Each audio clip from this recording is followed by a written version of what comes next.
Assalamualaikum warahmatullahi wabarakatuh.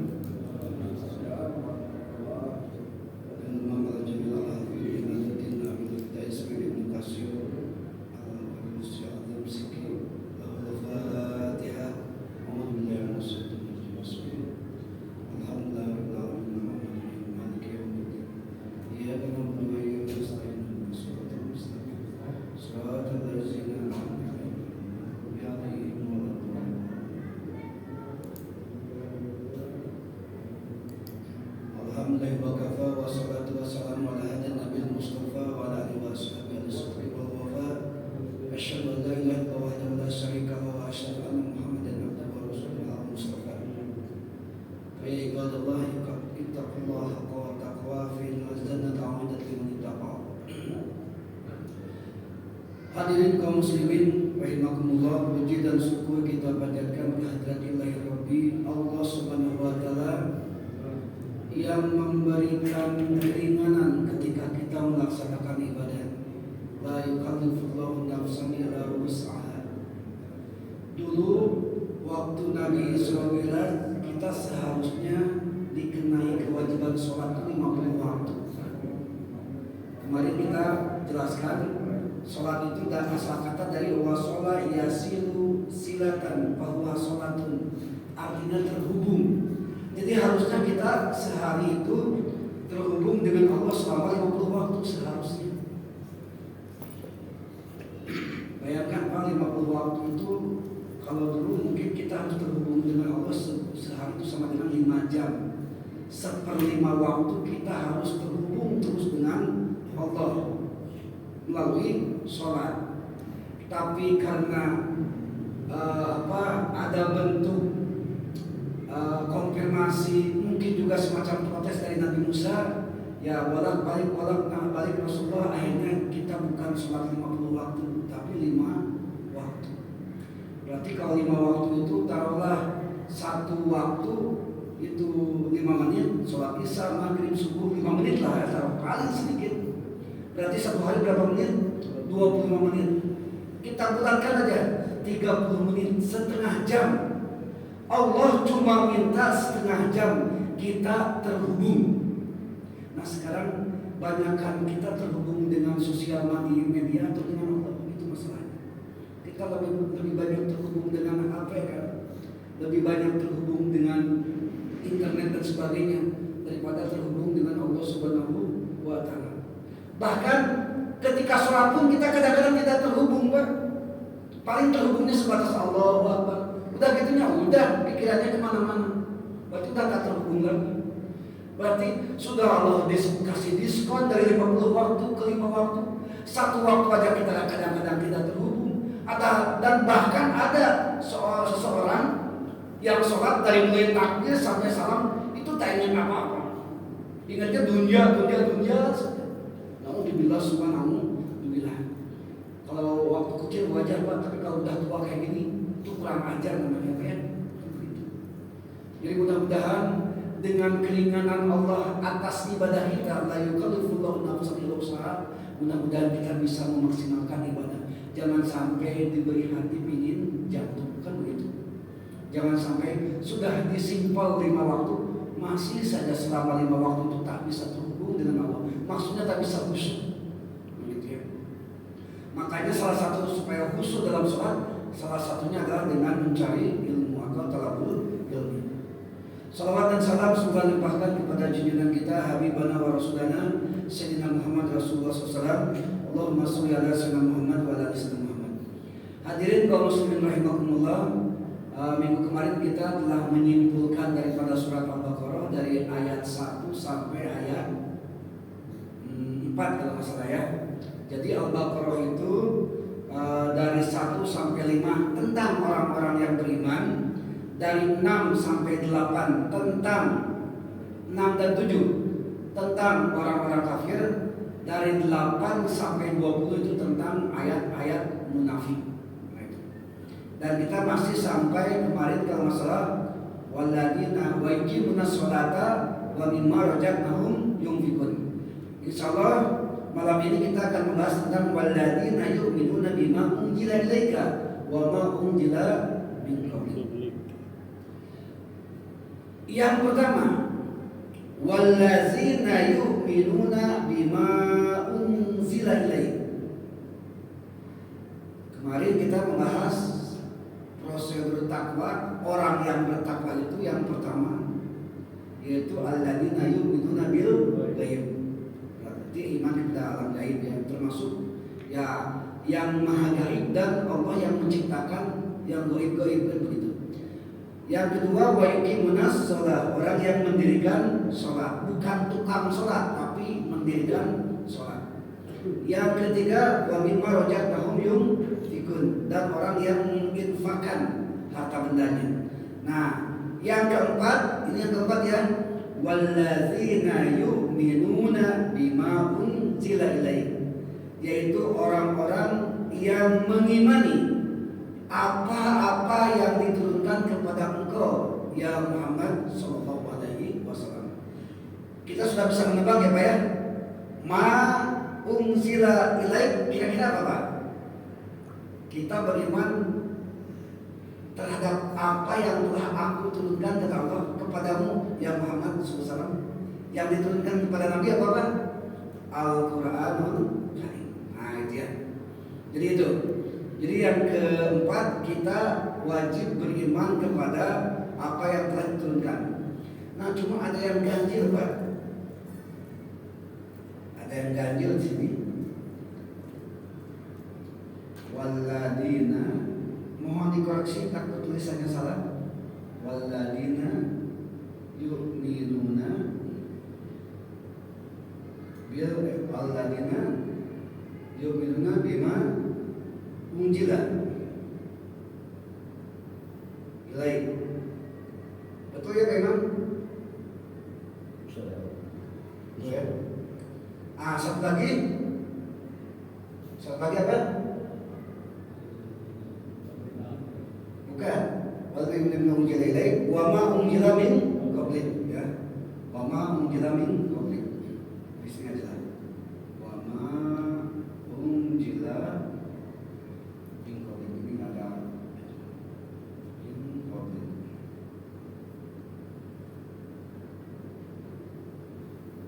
Nah, yang jadi misteri adalah kalau di sini pakai yu'minu, kalau sini tidak, gitu ya.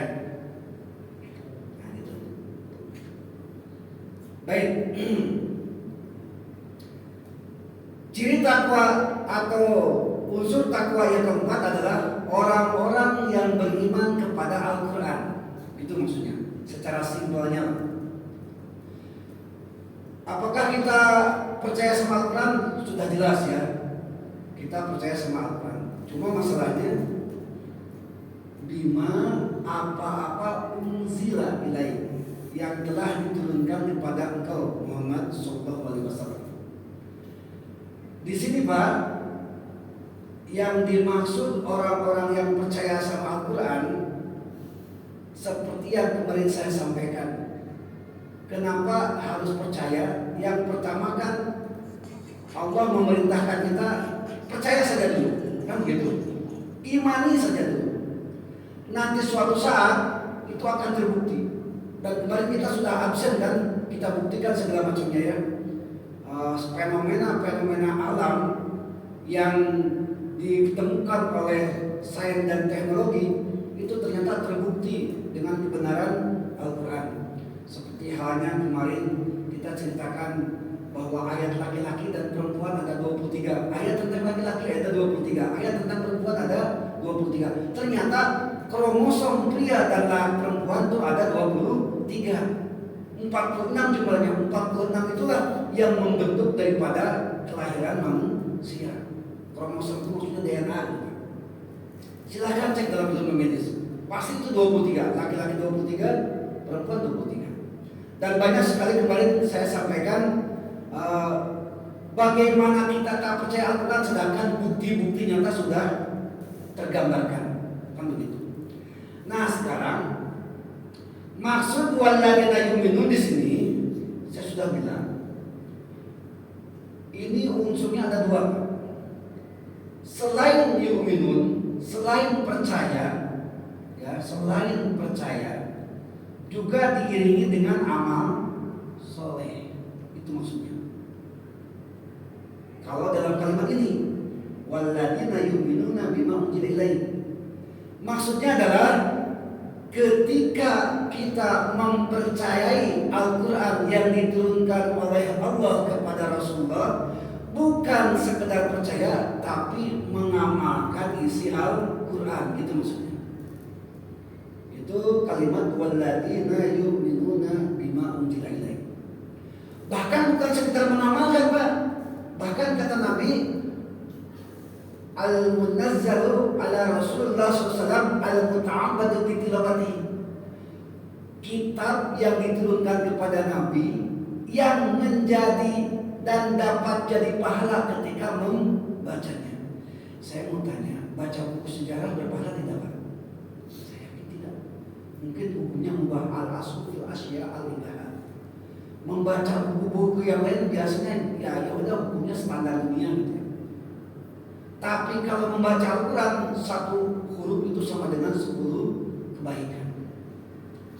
Silahkan cek mana ada kita membaca buku dapat 10 kebaikan, kecuali kitab Al-Quran. Itu yang pertama. Jadi walladzina yu'minuna sini bukan hanya sekedar percaya, tapi juga amal soleh, mengamalkan apa yang diturunkan oleh Al-Quran. Sekarang wama unzila min qablik, dan apa-apa yang diturunkan sebelummu, sebelum Al-Quran atau apa, Pak? Nah, kitab-kitab sebelum Al-Quran. Nah, di sini nggak pakai yumin. Jadi kalimat wawunya itu memang wawu atap kayak, tapi wawu atapnya hanya sekedar percaya, hanya sekedar iman saja, tidak harus beramalkan isi kitab selain Al-Quran, gitu maksudnya. Nanti ya, baik. Yang selanjutnya ini kalau saya boleh dikiaskan atau dianalogikan, itu ada kalimat yang berbunyi ya ayyuhalladzina amanu atiullaha wa atiur rasul wa ulil amri minkum. Itu kan, atiullaha, yang kedua wa atiur rasul,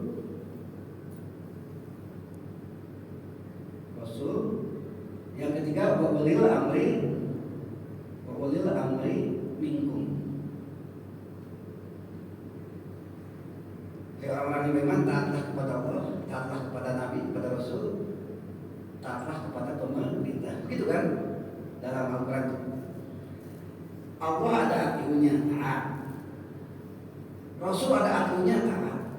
Tapi wa ulil amri minkum, taat, tapi lihat dulu, jangan taat dalam kemaksiatan.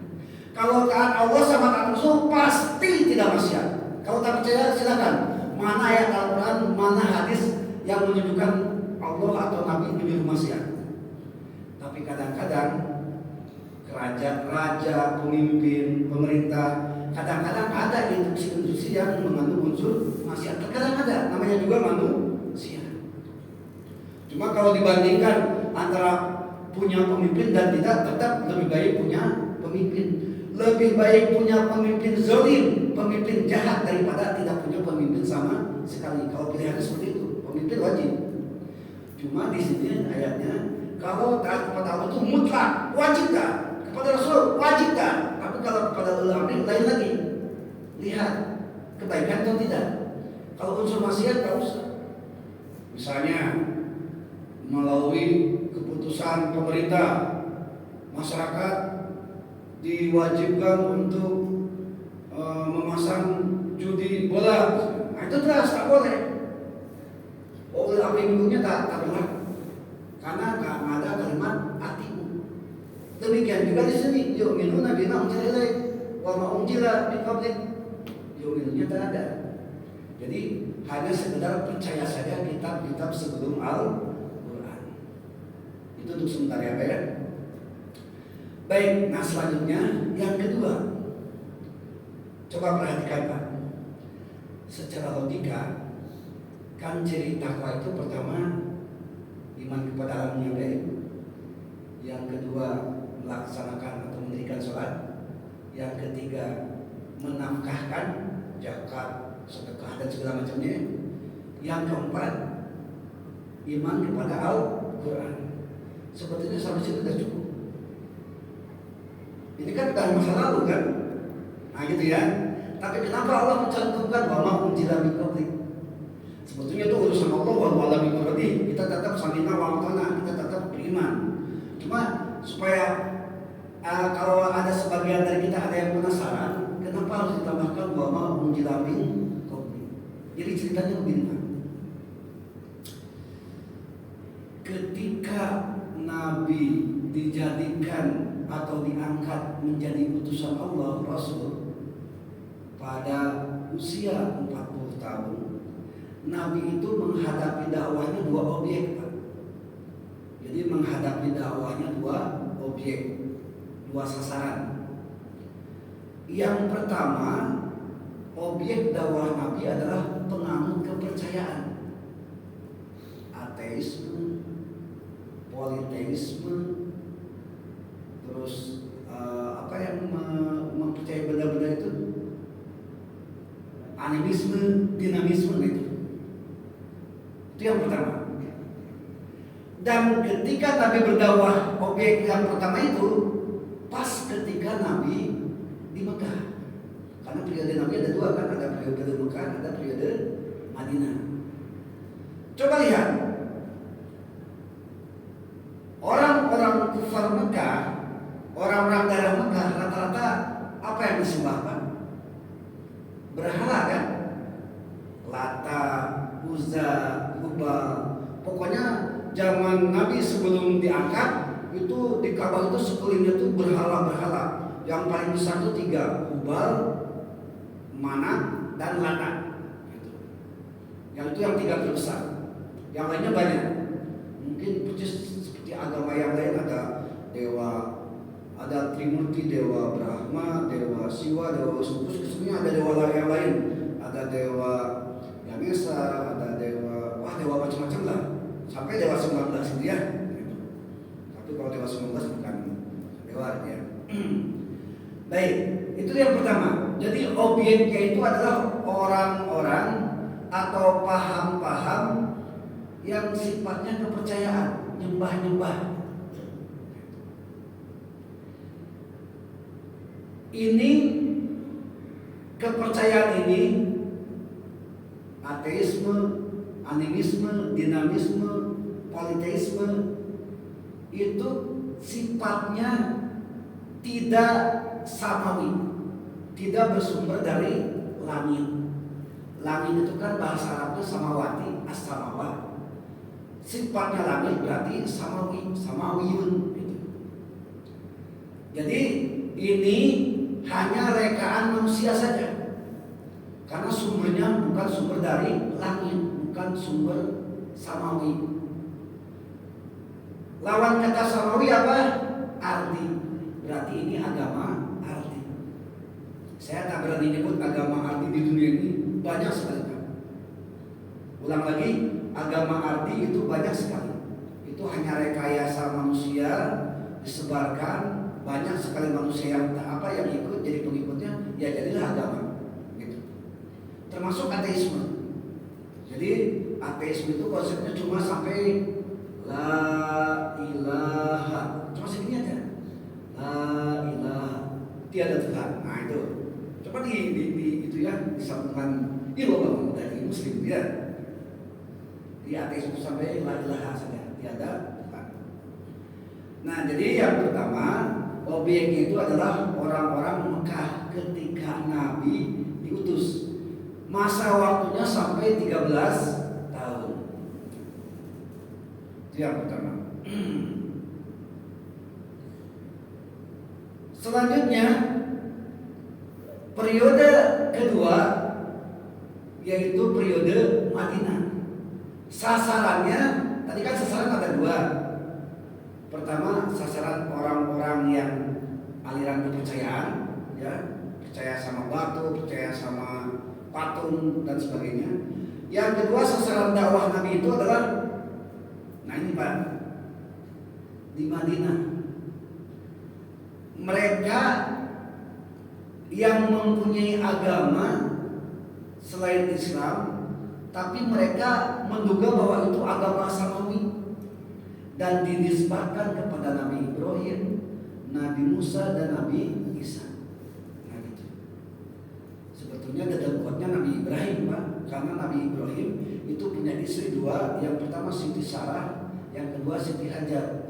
Siti Hajar punya anak namanya Nabi Ismail, Siti Sarah punya anak namanya Nabi Isa. Dari Nabi Ismail dan Nabi Isa turun terus ke bawah Nabi semua, Pak. Dari Nabi Isa itu sampai ke Nabi Yakub, Nabi Yusuf, Nabi Musa, Nabi Su'eb, sampai Nabi Isa alaihissalam. Dari Nabi Ismail ujung-ujungnya Nabi yang terbesar, yaitu Nabi Muhammad SAW. Makanya Nabi Ibrahim disebut Abul Anbiya, bapaknya para nabi. Begitu. Makanya kenapa kita dalam tahiyat kok ada Nabi Ibrahim? Karena bapaknya para anbiya, gitu. Kan ada kan di ayat Allahumma sholli ala sayyidina Muhammad wa ala sayyidina kama shallaita ala Ibrahim wa ala ali Ibrahim. Itu kan. Kenapa tidak Allahumma sholli ala sayyidina Muhammad wa ala sayyidina kama shallaita ala Adam, ya gitu.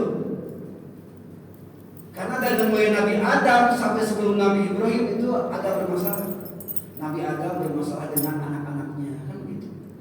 Ada Nabi Nuh, Rasul yang pertama, bermasalah dengan anaknya juga, kan begitu. Bahkan sampai Nabi Nuh pernah berdoa untuk mencelakakan umatnya karena saking bandelnya, ratusan tahun diberi dakwah tapi tak ikut-ikut, tak nurut-nurut gitu ya. Nah, Nabi Ibrahim walaupun punya istri dua, keturunan dari kedua istrinya itu semuanya jadi nabi, makanya disebut Abul Anbiya. Maka dalam tahiyat disandingkan Nabi Muhammad dengan Nabi Ibrahim alaihissalam. Allahumma sholli ala sayyidina Muhammad wa ala sayyidina kama shallaita ala Ibrahim wa ala ali Ibrahim. Itu sejarahnya seperti itu karena alasannya Nabi Ibrahim itu sebagai Abul Anbiya. Nah, ketika di Madinah, Nabi berhadapan dengan dua golongan besar, golongan Yahudi dan golongan Nasrani. Tambah lagi satu lagi di daerah Iran sekarang. Kalau dulu namanya kerajaan apa Pak? Saya lupa lagi. Ada Romawi, ada Persia. Terus Persia. Nah, kalau Persia itu namanya Majusi ya dulunya. Tapi yang terbesar di Madinah itu Yahudi dan Nasrani.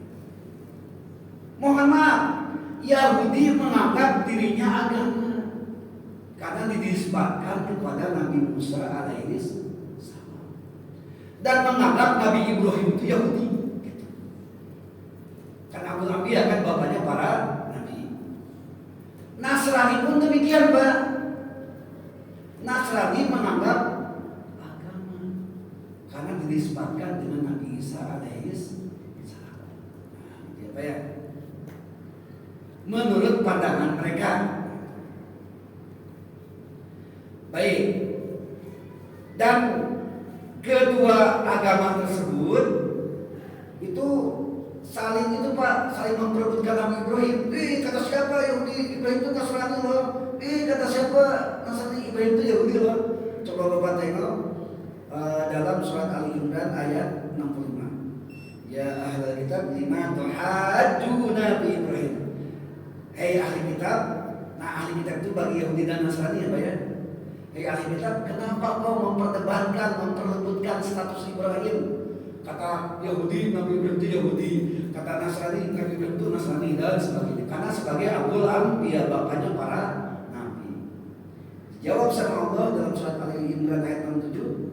Maka Nabi Ibrahim Yahudian wala Nasraniyan, walakin kana hanifan musliman. Tidaklah Nabi Ibrahim itu Yahudi, bukanlah Nabi Ibrahim itu Nasrani, melainkan Nabi Ibrahim itu orang yang lurus, seorang yang muslim. Begitu kata Allah dalam surat Al-Imran ayat 67. Nabi ya. Jadi sebetulnya versi mereka bahwa Nabi Ibrahim itu kata yang orang Yahudi ya Yahudi, kata orang Nasrani ya Nasrani dan sebagainya. Begitu. Nah, alasan yang kedua atau hikmah yang kedua daripada wama unjila min qabli, kita bisa menyangkal mereka bahwa kita memang percaya kitab-kitab yang diturunkan sebelum Rasulullah, dari mulai mushafnya Nabi Adam sampai kitab Injil yang diturunkan kepada Nabi Isa alaihissalam. Dalam sejarah Allah telah menurunkan 10 mushaf kepada, bukan mushaf, 10 suhuf kepada Nabi Adam alaihissalam, 50 suhuf kepada Nabi Sis, anaknya Nabi Adam. Kepada Nabi Ibrahim itu 30 suhuf. Dalam surat Al-A'la ayat 19 kan ada kan? Suhuf Ibrahim wa Musa, gitu kan? Dalam surat Al-A'la yang terakhir. Kenapa? Yang pertama apa ya? Suhuf. Nabi Adam tuh 10 suhuf. Nabi Sis, anaknya Nabi Adam, itu 50 suhuf. Nabi Musa itu 10 suhuf. Jadi Nabi Musa itu dapat 2. Di samping 10 suhuf juga dapat kitab. Namanya kitab apa Pak? Taurat. Gitu ya. Apa bedanya suhuf dengan kitab? Insya Allah nanti kita coba jelaskan. Terus Nabi Ibrahim itu 30 suhuf. Nabi Idris 30 suhuf. Ditambah Nabi Musa dapat Taurat, Nabi Daud dapat Zabur, dan Nabi Isa dapat Injil. Itu namanya wama unzila min qablik. Kenapa? Nabi Idris 30. Nah, kenapa? Daud. Siapa? Daud. Nabi Daud nggak dapat suhuf, cuma dapat Zabur ya. Apa dalil bahwa Nabi Musa dapat Taurat? Silakan lihat surat Ali Imran ayat 3. Musaddiqan lima baina yadayhi wa anzala at-taurata wal injil. Jadi Allah telah membenarkan nabi-nabi terdahulu, di antaranya Nabi Musa dan Nabi Isa, dan diberikan kepada mereka kitab Taurat dan kitab Injil. Itu penjelasan dari Al-Quran. Mengenai kitab Zabur dalam surat An-Nisa 163 yang ayat yang terakhir, kalimat yang terakhir, wa ataina Dauda Zabur, dan aku berikan dan kami berikan kepada Daud kitab Zabur. Itu dari surat An-Nisa 163. Hadirin kaum muslimin rahimakumullah, jadi yang disebut ma'unzila min qablik itu adalah kitab-kitab selain Al-Quran yang diturunkan kepada para nabi dan para rasul. Baik, karena kemarin saya keenakan ngomong terus sampai azan, ya, sehingga tidak bisa membuka sesi tanya jawab. Sebelum saya lanjutkan, barangkali hadirin ada yang ditanyakan, silakan. Kalau tak ada, saya lanjutkan ya. Hadirin kaum muslimin, ketika Rasulullah sampai ke Madinah, sebelum Madinah itu namanya Yathrib, gitu ya. Setelah Nabi sampai ke Yathrib, ke Madinah, itu Nabi tidak memusuhi mereka. Berarti masa kenabian, masa kerasulan di Madinah sudah berapa tahun Pak?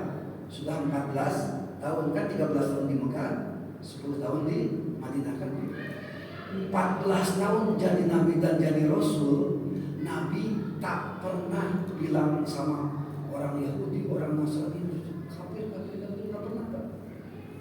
Bahkan karena Al-Quran mengajarkan, coba lihat rata-rata dalam Al-Quran, ya ahlal kitab, hai ahli kitab. Ya ahlal kitab itu kalimat toleransi. Langsung Rasul tak nunjuk-nunjuk, tak langsung memusuhi, tapi dirangkul kan begitu. Kenapa dirangkul? Karena beliau Rasul tahu persis bahwa Yahudi dan Nasrani itu memang dari agama Nabi Musa dan Nabi Isa. Cuma masalahnya beberapa kitabnya itu ada yang dirubah sehingga disempurnakan dan diturunkanlah Al-Quranul Karim, kan begitu. Jadi alasan Al-Quran diturunkan sebagai penutup karena banyaknya ketimpangan, banyaknya keganjilan daripada kitab-kitab Yahudi dan Nasrani. Contoh contoh ya Pak ya. Yang pertama, dalam Nasrani kan katanya Nabi Isa dijadikan Tuhan ya Pak ya. Kan gitu. Alasan yang pertama kenapa Nabi Isa dijadikan Tuhan, karena Nabi Isa itu tidak punya ayah. Kan gitu kan. Salah satu alasannya, banyak alasannya. Nah, di sini Allah begini Pak, maksudnya begini. Ketika terjadi pertentangan ideologis, akidah, tauhid, antara sesama agama, kalau mengandalkan kitab masing-masing, mereka akan terima Pak. Kita berdalil dengan Al-Quran, kira-kira terima nggak? Akan terima. Kita berdalil dengan hadis, akan terima. Mereka berdalil dengan kitab mereka, kita nggak akan terima karena punya kitab masing-masing. Tapi kalau pakai logika, semua manusia dan ciri manusia itu punya logika, punya pikiran. Oleh karena itu kita pakai logika. Yang pertama, Nabi Isa dijadikan Tuhan karena alasannya tidak punya ayah. Dia hanya punya ibu. Gitu. Allah menjawab dalam surat Ali Imran 59. Inna masalah Isa indallahi kamasali Adam. Sesungguhnya masalah Isa itu persis seperti masalahnya Nabi Adam. Maksudnya begini Pak. Nabi Isa dijadikan Tuhan salah satu alasannya karena tidak punya bapak. Nabi Adam lebih-lebih, logikanya begitu kan. Nabi Adam bukan hanya sekedar nggak punya bapak, nggak punya juga ibu. Coba cek silakan dalam sejarah. Siapa bapaknya Nabi Adam? Siapakah ibunya Nabi Adam? Kalau dijadikan Tuhan berdasarkan karena tidak ada bapaknya, harusnya Nabi Adam yang jadi Tuhan. Nah, logikanya begitu. Logikanya. Karena kalau pakai kitab masing-masing, ya saling membantah kan. Makanya pakai logika saja. Kalau betul-betul Nabi Isa dijadikan Tuhan alasannya tidak ada bapaknya, maka Nabi Adam seharusnya lebih layak karena tidak ada ibu, tidak ada bapak. Makanya Allah menjawab dalam surat Al-Imran, contoh Isa itu persis kayak contohnya Adam. Isa mah cuma apa? Cuma nggak ada bapak Adam, bapak tak ada, ibu tak ada. Harusnya Nabi Adam yang jadikan Tuhan. Kalau logikanya begitu, itu yang. Contoh yang kedua, Isa itu bukan sekedar tidak punya bapak, tapi juga bisa menghidupkan orang yang mati. Makanya disebutnya itu Isa Al-Masih. Al-Masih itu adalah asal kata dari Al-Masih, mengusap. Jadi ketika ada mayat menghidupkan, diusap langsung bangkit. Itu mujizat Nabi Isa alaihi salam. Jelas-jelas biiznillah, dengan izin Allah. Jadi Al-Masih itu artinya mengusap, ya. Al-Masih itu artinya mengusap karena waktu dulu Nabi Isa ketika membangunkan mayat itu diusap. Makanya disebut Al-Masih. Ada alasan kenapa Nabi Isa dijadikan Tuhan, karena bisa menghidupkan orang yang mati. Gitu ya. Dijawab lagi oleh Allah dalam surat Al-Baqarah ayat 250. Dikisahkan ketika Nabi Ibrahim mengajukan kepada Allah, ya Allah, bagaimana cara membangkitkan orang yang mati? Coba cek di ayatnya. Kebetulan saya memang terus terang aja kurang hafal ayatnya gitu ya. Apa untuknya kata Allah? Apakah kamu tak percaya? Ya kata Allah. Bukan masalah gitu ya Allah, tapi kami ingin lebih meyakinkan bagaimana cara membangkitkan dari asalnya mati jadi hidup lagi, gitu maksudnya Nabi Ibrahim. Akhirnya kata Allah, ambil burung. Coba burungnya sembelih, udah sembelih terus dicincang. 4 burung dicincang Pak. Sudah dicincang, dagingnya dicampur, disimpan seperempat di bukit utara, seperempat di bukit selatan, seperempat di bukit barat, seperempat di bukit timur. 4 bagian campur aduk daging burungnya. Apa kata Allah? Yuk Ibrahim, coba panggil. Dipanggil sama Nabi Ibrahim, jadi lagi burung. Kalau alasan jadikan Tuhan bisa menghidupkan yang mati, lihat Nabi Ibrahim, burung empat diacak-acak, dicincang, dicampur aduk segala macam, jadi lagi burung. Gitu. Harusnya Nabi Ibrahim begitu. Nah, itu logika. Karena kalau secara pakai kitab susah. Nah, itu ya Pak ya. Logika yang ketiga, saya hari ini main logika aja. Allah itu sama dengan Khaliq. Yang diciptakan oleh Allah namanya apa Pak? Makhluk. Kan begitu ya? Sekarang kita membuat sebuah pertanyaan. Apakah sama antara Khaliq dan makhluk? Jawabannya wajib tidak sama. Karena nggak mungkin pencipta sama dengan yang diciptakannya. Pak Haji bikin kursi, memang Pak Haji sama dengan kursi, kan begitu logikanya kan? Dan kalau Allah sama dengan makhluk, berarti Allah bukan pencipta. Gitu maksudnya. Yang kedua, ketika Allah itu tidak boleh sama dengan makhluknya.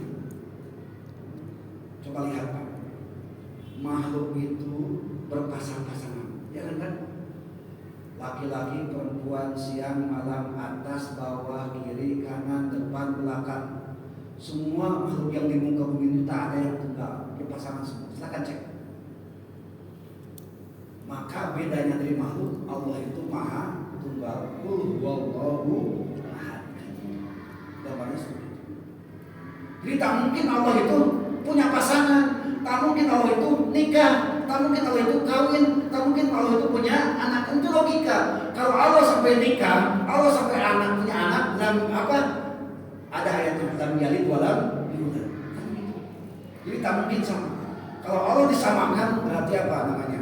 Bukan Allah lagi, bukan pencipta lagi, bukan Khaliq lagi, tapi sama dengan yang terakhir yang keempat, saya pernah menjelaskan kalimat Allah, ya, ini dalam surat Toha ada innani anallah, begitu kata Allah. Sesungguhnya aku ini Allah. Jadi Allah memperkenalkan diri bahwa namanya Allah. Ya. Innani anallah, la ilaha illa anna, tiada Tuhan selain aku, begitu kata Allah. Fa'budni wa aqim sholata li dzikri, maka beribadahlah kau kepadaku dan dirikanlah salat sebagai mengingatku, kan begitu dalam surat Toha. Keajaiban ini Pak, kalimat Allah ketika itu dalam Al-Quran banyak. Ada Allahu nurus samawati wal Allahu la ilaha illa huwal hayyul qayyum dan sebagainya. Ketika dihilangkan satu Pak, tetap Allah. Coba lihat dalam surat Al-Baqarah yang ayat kedua terakhir.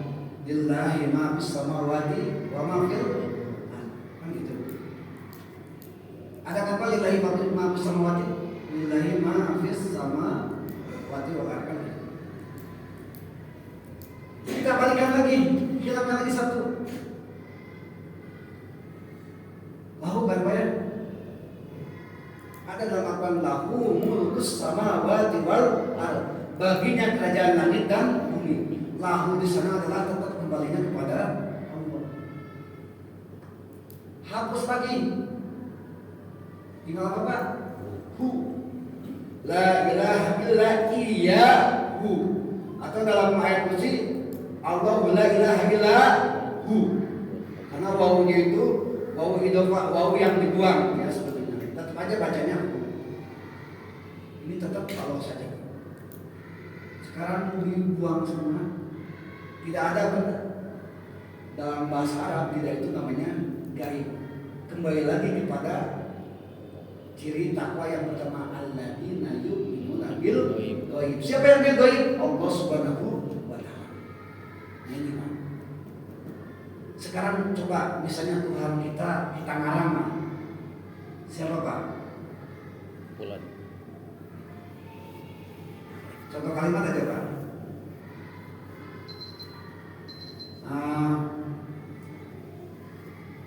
Apa Pak? Thailand ya. Hilangkan D-nya, udah bukan negara lagi. Hilangkan L-nya, udah lain lagi maknanya. Hilangkan A-nya, udah lain lagi maknanya. Apalagi dihilangkan L-nya, udah lain lagi maknanya, kan gitu. Tapi kalau Allah tetap aja gitu, dihilangkan alif, dihilangkan lam, dihilangkan lamnya lagi, dihilangkan ha, tetap aja wujudnya ilallah, kepada Allah Subhanahu wa Ta'ala. Jadi itu yang alasan kenapa harus dicantumkan wama unzila min qablik. Hadirin kaum muslimin rahimakumullah, ini menjadi gambaran buat kita bahwa kita ngaji di sini bukan untuk kita percaya, tapi memperkuat kepercayaan kita, memperkuat keimanan kita bahwa betul-betul syariat yang diturunkan oleh Allah Subhanahu wa Ta'ala kepada umatnya, terutama kepada Rasulullah, itu betul-betul kebenaran dari Allah Subhanahu wa Ta'ala. Ya silakan. Jadi tadi kan Arabnya Allah, sekarang udah benar. Ketiga itu, ini tadi pertanyaan begitu. Allah, Ya. gimana itu? Allah itu asal kata dari ilah. Ilahun misalnya. Asal kata dari ilah. Ilah itu artinya Tuhan. Kalau Allah nama ilah. Allah itu ismun, nama. Nama dari ilah. Ilah itu adalah sifatnya umum, amiyah. Tuhan. Tuhan itu umum, Tuhan yang mana kan bisa. Tapi ketika Allah itu itu adalah sebuah nama. Apa cirinya? Ada alif lam. Jadi ta'rif atau ma'rifat. Ulang lagi ya. Allah asal kata dari ilah. Ilah itu sifatnya umum. Kalau sifatnya khusus itu harus ada alif lamnya. Maka ilah dikhususkan jadi Allah karena ada alif lam. Alif lam merupakan ciri ma'rifat atau ta'rif. Maka ismi Allah, ismi ilah, nama Tuhan itu adalah Allah. Ya Allah itu pengkhususan. Dan itu memang dalam surat Tuhan sudah dimaklumatkan sama Allah. Innani anallah, sesungguhnya aku ini Allah. Bukan innani ilah, tapi innani Allah. Innani anallah. Jadi maksudnya Gini Ustaz, seandainya kita benar bisa kita berbicara. Seandainya berdebat tahap apa ya dengan orang di luar Islam. Ini pemahaman. Sekarang tulisannya Allah. Nah, jadi jamaah itu tadi kan Taiwan masyarakatnya apa? Ya. Nah, jadi kalau itu gimana? Enggak. Ini cara kita untuk ini. Untuk ya. Yang jelas kalimat Allah di sini asal muasalnya kan dari huruf Arab, bukan dari huruf Latin. Kalau Thailand kan asal muasalnya dari huruf Latin, bukan dari huruf Arab. Makanya saya minta contoh kira-kira dari huruf Arab mau contoh kalimat apa gitu maksudnya. Tolong karangkan, tolong buatkan buat saya supaya kita buktikan. Kalimat Allah mau dirubah, mau dikosongkan, mau dikurangi tetap aja Allah. Nah sekarang kalimat lain ada bapak-bapak ada yang jadi contoh nggak? Apa? Misalnya nama Pak Imam aja ya. Nama Pak Imam bukan Arab sebenarnya. Siapa yang namanya Arab di sini ya? Amin, ada Pak Amin. Amin ya, Muhammad. Amin itu enggak lah. Pak siapa? Pak Jamin kan? Pak Amin, Pak Jamin. Yang nama Arab di sini siapa ya? Mustaqim mas bro ya. Nah kita ada mustaqim aja.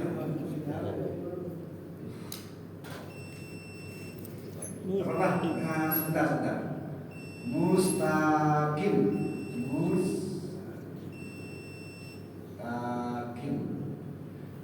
Mustaqim. Dibuang mim.